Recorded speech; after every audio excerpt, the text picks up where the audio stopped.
मेरा नाम है वसीम हुसैन फ़कीर। मेरा bone marrow transplant Reliance foundation hospital में हो गया है। पहले कंडीशन ये थी कि मैं घर से बाहर नहीं निकल सकता था। घर से बाहर निकला तो चक्कर आते थे, दम आता था। वसीम जो है बीच में बहुत बीमार गिर गया था, तो अचानक से स्कूल जाना बंद कर दिया। उसको फीवर आना चालू हुआ, तो उसके बाद हम लोग सब परेशान हो गए कि वसीम को ऐसा क्यों हो रहा है।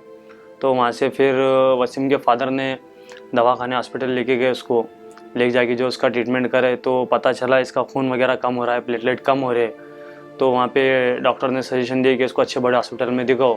तो फिर वहाँ से हम लोग इसको लेके गए कर्नाटक में। हमारे एक दोस्त है कर्नाटक में, तो उनके पास लेके गए। अच्छे बड़े डॉक्टर थे वो, तो उनके पास इनका चेकअप वगैरह करे। वसीम का पूरा जो जिस्म जो है इसका पूरा येलो हो गया था, तो हमको लगा पीलिया हो गया। तो उसको वहाँ भी टेस्ट करे, तो उन्होंने भी यही बोले कि इसका प्लेटलेट वगैरह जो है, खून वगैरह कम हुआ है, खून चढ़ाना पड़ेगा। तो हमने पूछे डॉक्टर साहब ऐसा क्यों हो रहा है वसीम को, तो उन्होंने बोले इसका टेस्ट कराना पड़ेगा, बोन मैरो का टेस्ट कराना पड़ेगा इसका। तो बच्चे का जो है बोन मैरो वहाँ से जो है वो खून बन रहा नहीं है बोले, तो उसके लिए उसका ब्लड निकालना पड़ेगा पीछे से। तो फिर ऐसा इसको खून चढ़े, फिर चढ़ाने के बाद जो है वो ब्लड निकाले। एक हमारे दोस्त थे, उन्होंने सजेशन दी कि शोलापुर में जो वहाँ पे एक अच्छा हॉस्पिटल है बड़ा, वहाँ पे दिखो। तो फिर वहाँ पे दिखे, उसका वहाँ पे ट्रीटमेंट चालू हुआ। उसके बाद फिर वहाँ पे भी वो लोग ने भी ऐसा बोले कि फिर उसका बोन मैरो टेस्ट करना पड़ेगा। तो उसके बाद फिर उसका वो बोन मैरो टेस्ट करने के बाद बोले या तो उसकी बहन, सिस्टर या भाई, दोनों में से एक दे सकते हैं। अगर मैच हो गया तो जो है हो जाएगा वसीम का ऑपरेशन बोल के। फिर वो बच्ची का भी टेस्ट कराए, बच्चे का उसके भाई का भी टेस्ट कराए, सिस्टर का भी टेस्ट कराए। फिर उसमें मैच से वो परफेक्ट हुआ नहीं। हमारे को पता चला कि रिलायंस फाउंडेशन हॉस्पिटल में जो है मदद होती है, इधर पे ऑपरेशन होता है। तो वहाँ पे हमारे एक अजीज़ दोस्त थे शोलापुर में, उन्होंने हमारे को यहाँ का रिलायंस फाउंडेशन हॉस्पिटल का जो है एड्रेस दिया हमारे को।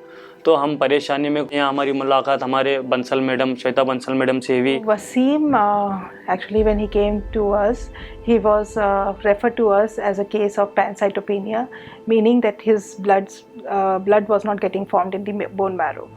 So he came to us, we worked up the child, and his bone marrow was done over here.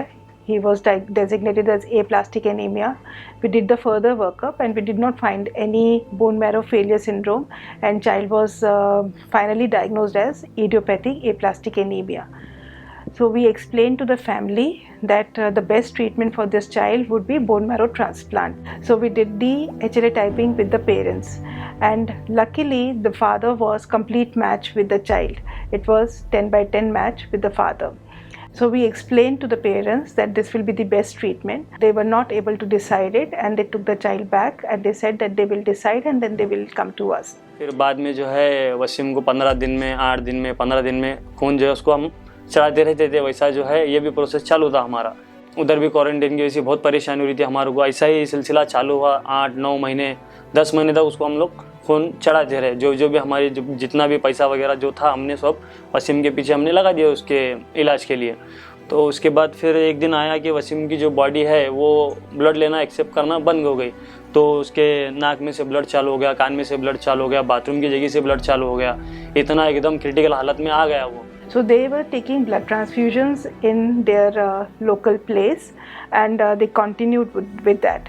But with the time, he became refractory to the blood transfusions, especially to the platelets. And one day I got call in the evening that child is bleeding.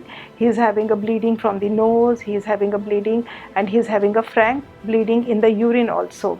And whatever platelets are being given, it is not working.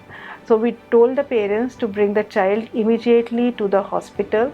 तो वहाँ से शोलापुर के हमारी जो doctor की team है कि बच्चे को लेकर जो आप यहाँ से आगे रिलायंस हॉस्पिटल, हमारे से तो इलाज होंगे ना बच्चे का। तो मैडम ने बहुत अच्छे से हमारे को जो है मदद करे और अच्छे से गाइड करे हमको। We admitted the child in the emergency. We gave him platelet transfusions. He responded to it, but still he was continuously bleeding.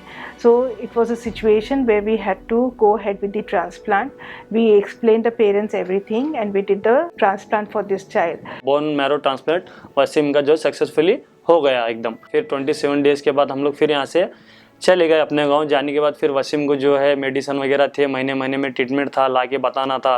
तो जैसा मैडम ने बोलते थे वैसा हम लोग अच्छे से गाइड करके फिर वैसा 1 साल तक हमारा ट्रीटमेंट चला। फिर 1 साल के बाद वसीम जो पूरा नॉर्मल हो गया। He recovered very well post transplant and did not require any further admission.